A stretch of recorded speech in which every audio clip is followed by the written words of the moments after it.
Welcome to Conversate, our podcast where we engage in conversation. And on this week's episode, Aaron and Kevin are talking about Ruth, chapter 1. And we're going to have a conversation here about rest and about finding our rest in our God.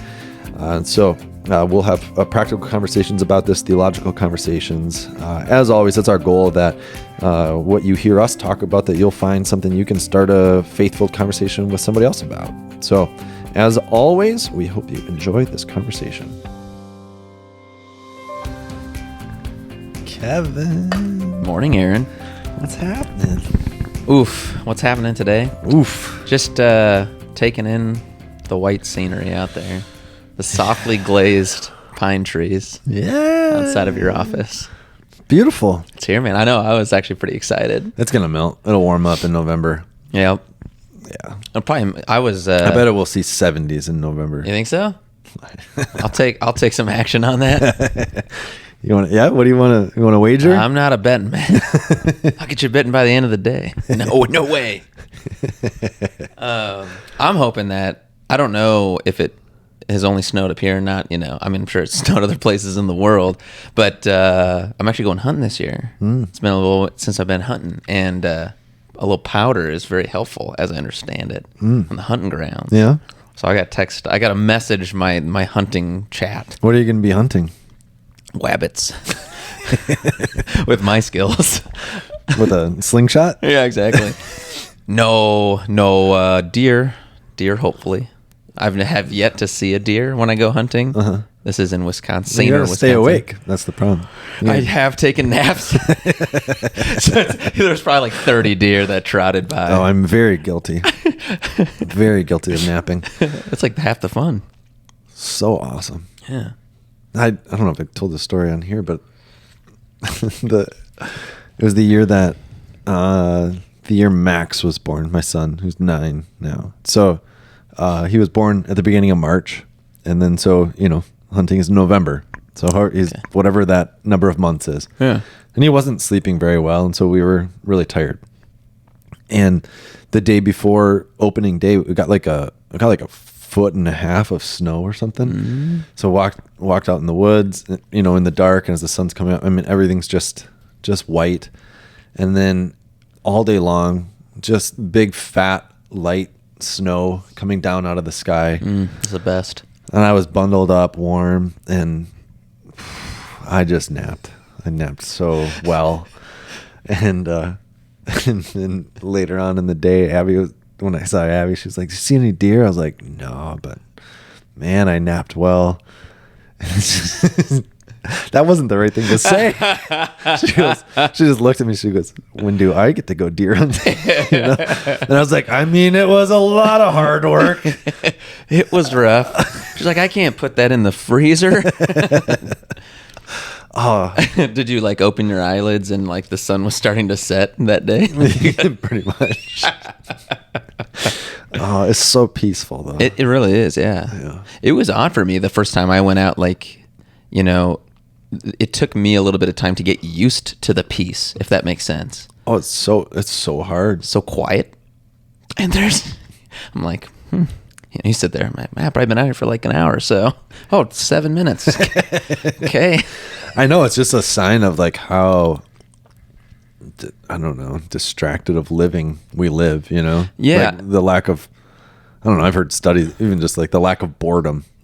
Yes. When do you ever get bored anymore? That's right. Well, it's a funny question to ask, right? Because I think a lot of people still say, well, I mean, I get kind of bored. I hear boredom happening in my home anyway, but it's kind of like this, I don't know, when I was growing up, I had 1,000 channels. We had satellite TV, And so it's you're scrolling through all 999. You're like, nothing's good. It's you have a gazillion options. Well, that's that's a for real thing though. I think they call it even decision fatigue. Mm-hmm. So it's you go to the store, you go to Walmart, you got to buy toothpaste. You're like, oh, what brand do I buy? And then do I buy the whitening stuff, or do I buy the one with the blue gel, or I don't know anything about toothpaste. And you just do I get the stuff that makes my teeth black? Yeah. And so, I mean, if you went there and you had two options, it would have been like, I guess, or one. It's like, I guess that's the toothpaste I get. So it's like a for real thing, and there's studies that have been done about like people's anxiety levels, like increasing with that kind of just decision overload.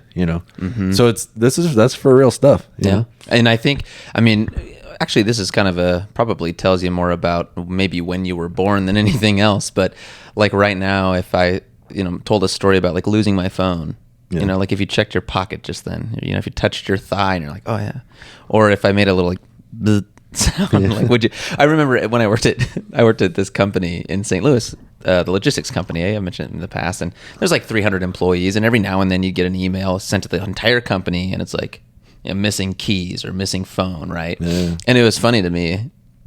I probably checked my phone within the last 10 minutes, and I get this email that says there's a missing phone, and I'm like, oh man. I'm like, is it mine?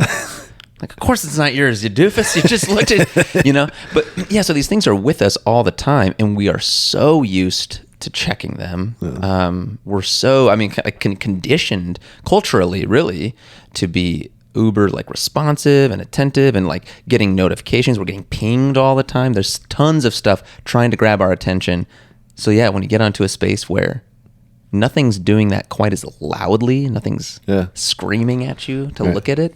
Yeah, it's like really odd. Yeah. It ends up being very peaceful, but the process of getting there is kind of not that peaceful. At least it was my experience. Yeah. Mm-hmm. Well, go get a wascally wabbit. You got it, buddy. With your slingshot. I got just the hat. Got my Yoop hat. No, my Cromer. Yeah, that's the weekend before Thanksgiving. So if you in Wisconsin, because you're going to Wisconsin. Yes, you're gonna hunt here too. I have a stand. I have a bow stand at the house. Yeah, I'll sit in it one morning. Yeah. For 2 hours. Yeah, that'll probably be it. Yeah. Well, there you go. So nice. All right. Well, hey. Yeah. We're talking about kind of abundance, having more than enough stuff in front of us. And at church, we started a story in the Bible where stuff was stripped away from somebody. That's right. So we're talking about Ruth. Old right? Ruthie. Yeah. So, I wonder for listeners if you've read this story before. I heard some people on Sunday refer to it as one of the greatest books in the Bible. So, and of all the, it's, if you haven't read it, you could probably take 15 minutes right now and read the entire thing. Yeah. I think in my Bible, it's like 2 pages, maybe 3, something like that. Yeah. Yeah. So we're going to be going through this narrative. So I don't know what shape these podcast conversations will go through, because and it's just I was going to say it's just a story. It's not just a story as in like it's unimportant or fabricated, but it's a narrative. And so the way we'll be preaching it is kind of going through that narrative. And so we don't necessarily need to reduplicate the narrative here. But the angle that you were preaching was about like finding rest, which is that was a I was gonna say interesting take. I always use interesting and when I mean things that like aren't really interesting. So I was trying to find a better. What are you saying? That's interesting. Wait a minute. I was gonna. That's not what I meant. So that's why I was trying to find a different word, but it genuinely was interesting. But it was a different, maybe not the most in your face interpretation of Ruth 1, or that's not the one that a lot of people always go to. Everybody always. If you're not familiar with Ruth, like people generally when they're preaching on Ruth 1 would have zeroed in on Ruth's bold statement, to Naomi, "Where you go, I go," and so I kind of appreciated that you didn't do that. You took a different approach, but yeah, it's in there where they're talking about find rest. But you're right. It's like an offline. It's not like it's part of Naomi's little speech to her daughters-in-law when that word rest comes up anyway. It's the only time that word comes up in the whole chapter. Yeah. Just the one time. And so, yeah, I see what you're saying. Like it's you'd almost miss it potentially, like just reading it. It's not the kind of thing that necessarily stands out. Why did it stand out for you? I think because in my Bible, I had highlighted the word at some point and wrote in my margin the Hebrew of it. And I was like, is that connected? This is actually funny that you ask, because more of my sermon will make sense. Otherwise, why I went the direction I did. Because I have the Hebrew in my Bible. The Hebrew for rest is Noah, right? Or Manoah would be the noun. And so Noah, the character, gets his name from rest. But when I saw the Hebrew there, I was like trying to figure out, I was like, is that somehow like a cognate word to Naomi? You know, I see this Manoah. I'm like, it's a little backwards, you know? I was like, why did I highlight this? Why did I write? And I must have just decided that this was the spot in my Bible I wanted to write the Hebrew for the word rest. But then it led me on that discovery of like the names of the characters and what they mean. Yeah. And that's all really interesting stuff in there. Yeah. I mean, I've always appreciated that. Sometimes it's hard to tell. So like I didn't include Orpah's, the other daughter-in-law, her name means like something about like a neck sticking out or something. I didn't understand it. So sometimes you get the meanings and you're like, that I don't think this is helping me. Right. But for the other characters, it was like, oh man, it hits you right in the face. Right. You know, either the irony of it, like for Elimelech saying God is king and he's the first one dead right away, you know, and it seems like, well, that's odd. Or Naomi being pleasant and delightful, but it's like her life is anything but. Or the sons who that was the one that actually kind of made me laugh as I was reading. I was like, this is sad, but the other names mean like they're gonna die essentially.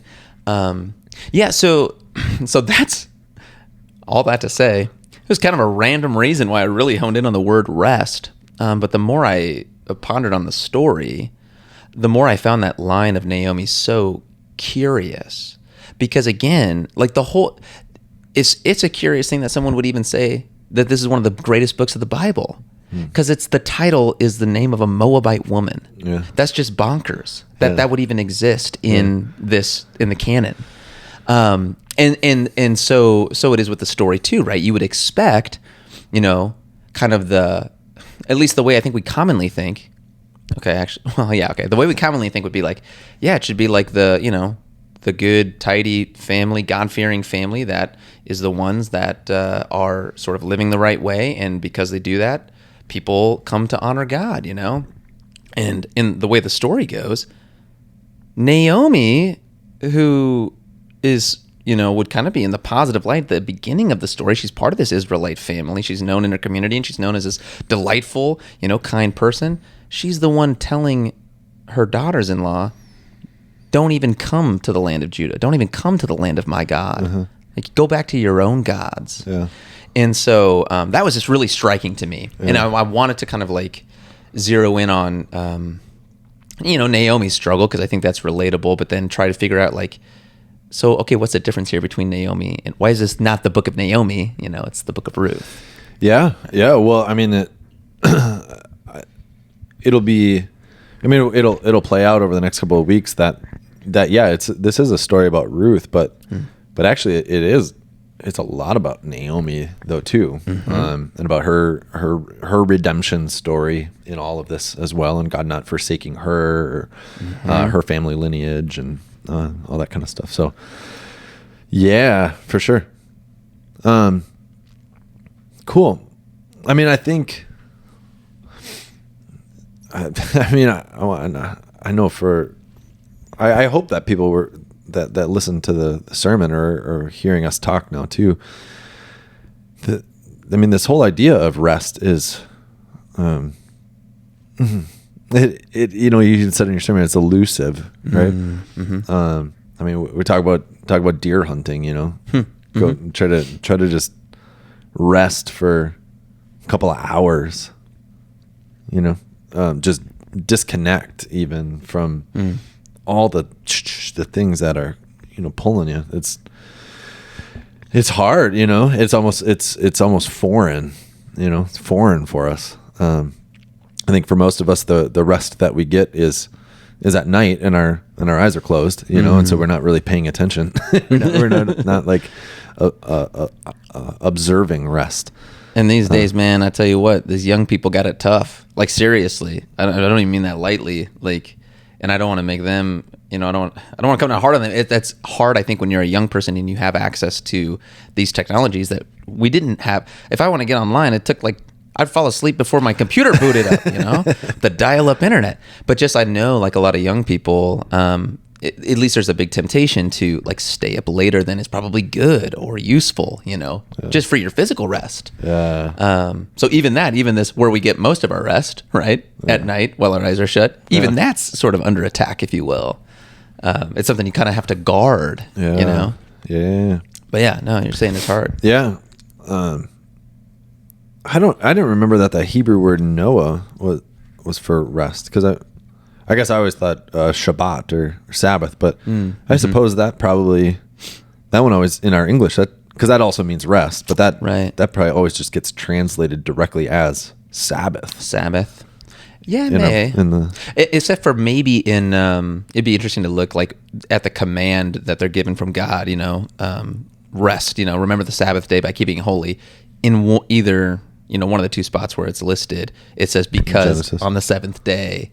Well, it'd either be Exodus or Deuteronomy. Yeah. But also in reference to the fact that God rested in Genesis. Exactly. Yeah. So I wonder if it says because God Shabbated or whatever, you know, Sabbathed. It may.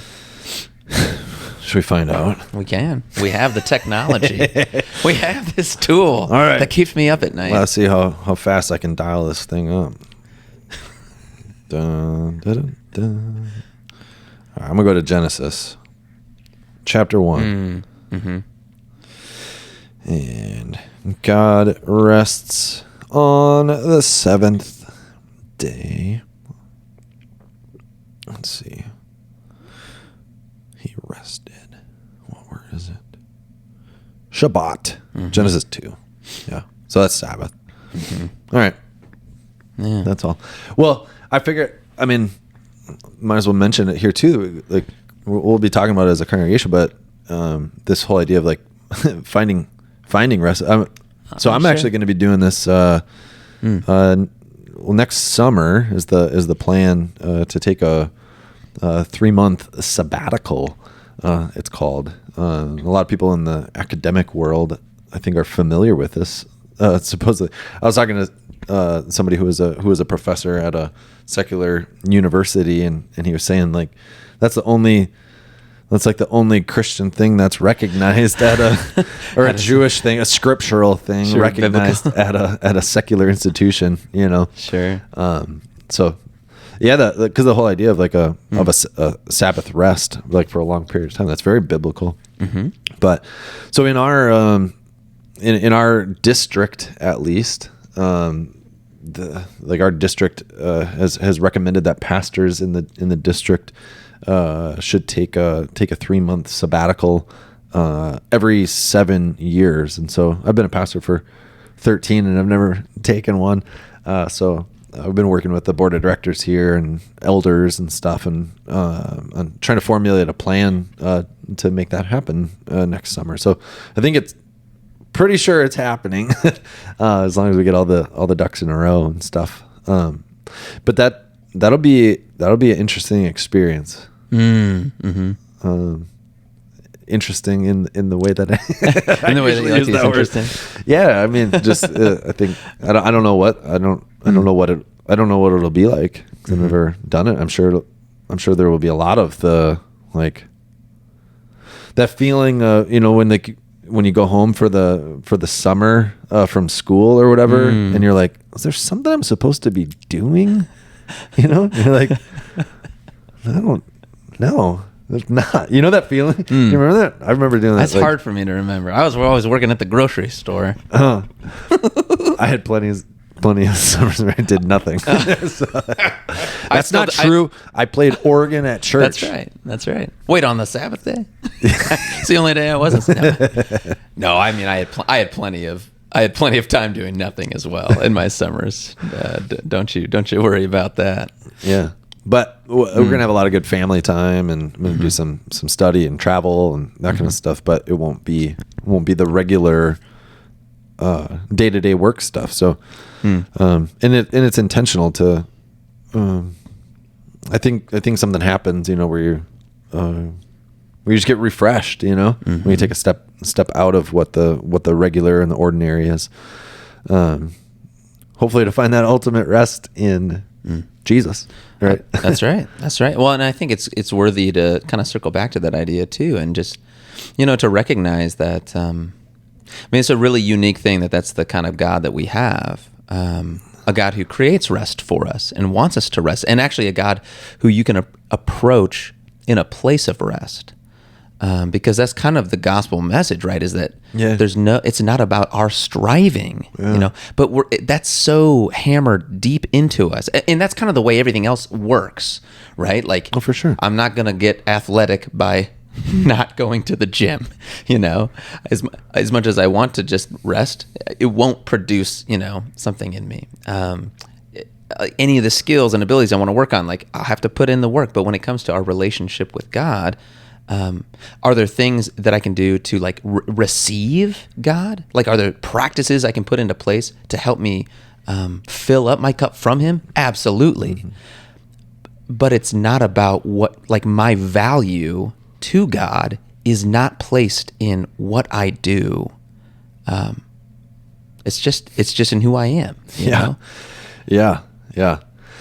But I find that to be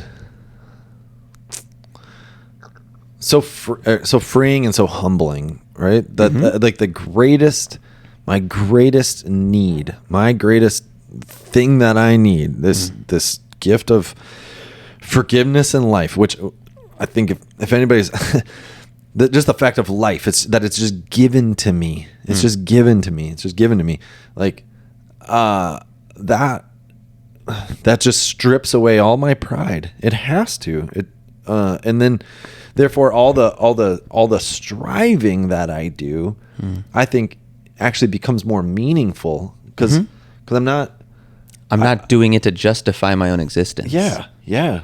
Because if you're striving to justify your own existence, then that is tiring. It's all on you. And as soon as you slip up, you feel it. I mean, you're beating yourself up. You're down on yourself. The only way you kind of push beyond that is to sort of like make yourself not forget that you screwed up. You don't want to do it again. You know what I mean? And that's not a posture of rest whatsoever. Right. But that is like the default position for humanity. Oh, I know. Actually, earlier today, and again, I think you were wise in our staff meeting. You talked about like the difference between perception and reality, talking about the way people talk to each other. Yeah. Sometimes like all we hear is that everything's polarized and no one can have a conversation. And it's like, well, we're having a conversation right now, like you don't want to project something that's untrue, but if you have experienced that in your life, if you've had sort of that, run-in with somebody and it's like, wow, I couldn't even get a word in edgewise. I think part of that's because we are responding out of that deep insecurity and that need to justify ourselves, or have other people justify why they did what they did, and it's like, that's kind of like you can see it play out in different spaces. But you talked about freedom, humility and freedom, but part of the freedom of this grace of God is like I don't have to constantly be defensive. Like Christ is my defense, Yeah. If someone wants to, like, okay, well, if someone has something against me, well, let's talk about it. Help me understand, But I don't have to get like, get angry and be like, all right, how do I take this guy down? How do I come out with a good like retort to really cut them down to size and win this conversation? It's like that's foolishness, right? And that's where Jesus actually is your strength. Yeah, right. He's your strength. I mean, this is what the Psalms are all about. You're my refuge and strength. Yep. Right? Because, I mean, evil sailors. Evil. Wait, help me understand. Why did what have you been? Evil sailors. What have you? The Vikings. Hey, they won, by the way. Hey, Broncos did too, man. Dude. Twice in a row, dude. Our quarterback might be out, though. Oh, no. I'm sorry, dude. I haven't checked the news this morning, but Broncos are on a massive winning streak. 2 games. So those were the Vikings. The evil sailors. What's when evil assailants? Assailant. They. That's a passage in the scripture. What's Evil assaults? No, assailers. No. Assail. ASSAILER. If it's a word, I'm going to learn a new word today. We're heading back into the dictionary, folks. The Bible dictionary. I don't know. How do you work this thing?